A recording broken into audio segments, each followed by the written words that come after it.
இந்திய இளைஞர்களின் வேலையின்மைக்கு காரணம் இந்திய அரசியல் அமைப்பு சட்டத்தை தவிர வேறொன்றுமில்லை.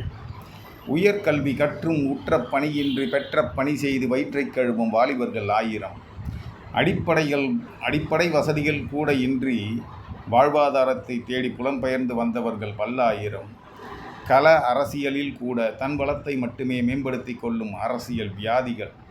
சொந்த மண்ணில் வேலையின்மை, வந்த மண்ணில் வதைபடும் வாலிப கூட்டம். ஓய்வு பெற்ற நீதிபதிகள் ஆளுநர்களாக, மாநில அரசியல்வாதியின் மகன்கள் மத்தியில் நாடாளுமன்ற உறுப்பினர்களாக.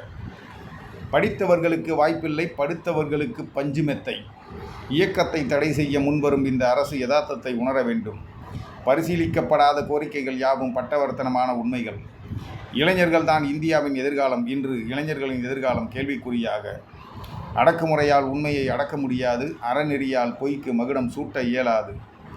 தடை செய்யப்பட்ட மத இயக்கங்கள் களத்தில் இன்று மடை மாற்றுது மத வெறி கொண்டு. தகுதிக்கு ஏற்ற வேலை இல்லை, தகுதி இருந்தும் பயன் இல்லை. தகுதி தராதரம் அற்றவர்கள் தலைமை பதவியில், தகுதி இருப்பவர்கள் அகதியாக.